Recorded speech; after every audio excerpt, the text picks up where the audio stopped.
అందరికీ నమస్కారం. నేను మీ హిమబిందు. సో లాస్ట్ టైం నేను స్టోరీలో పోల్ పెడితే అందరూ ఫస్ట్ ఫ్యాబ్రిక్ పెయింటింగ్ పోస్ట్ చేయమని చెప్పేసి అడిగారు కదా. సో మీరు అన్నట్టే ఫస్ట్ ఫ్యాబ్రిక్ పెయింటింగే పోస్ట్ చేశాను. ఇప్పుడేమో ఎంఎస్ సుబ్బులక్ష్మి గారిది రీల్ అనమాట. ఇదేంటి నార్మల్ పెన్సిల్ డ్రాయింగే కదా, దీనికి కూడా ఏం స్టోరీ చెప్పబోతుంది అబ్బాయి పిల్ల అని అనుకుంటున్నారు కదా.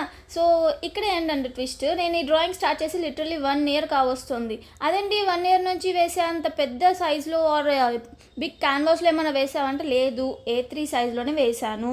మరి ఎక్కువ డీటెయిల్స్ ఉందా? లేదు, నార్మల్ డీటెయిల్సే. మరి ఫోటో రియలిజం, హైపర్ రియలిజం ఇవేమన్నా ట్రై చేసావా? లేదు, నార్మల్ షేడింగే వేశాను. మరి ఎందుకు పట్టింది పాప నీకు 1 year అని అనుకుంటున్నారు కదా. అంటే నేను 1 year అయింది స్టార్ట్ చేసి అన్నాను, కానీ 1 year నుంచి డైలీ వేస్తున్నాను అని అనలేదు కదండి. అంటే నువ్వు డైలీ వర్క్ చేయవా? అయ్యో, డైలీ వర్క్ చేయకపోతే మీకు అన్ని పోస్టులు రీల్స్ ఎలా వస్తున్నాయి? అంటే వర్క్ చేస్తాము, బట్ ఎవ్రీ ఆర్టిస్ట్ ఏంటంటే కొన్ని డ్రాయింగ్స్ ఏంటంటే అవి ఫినిష్ అవ్వకుండా పక్కకి వెళ్ళిపోతూ ఉంటాయి అన్నమాట. సో అలాంటి డ్రాయింగ్స్లో ఎంఎస్ సుబ్బులక్ష్మి గారిది చేయడం నాకు ఇష్టం లేదు. అందుకని చెప్పి ఇన్ని మంత్స్ అయినా కూడా మళ్ళీ దాన్ని తీసుకొని 2 days వర్క్ చేసి ఫినిష్ చేశాను.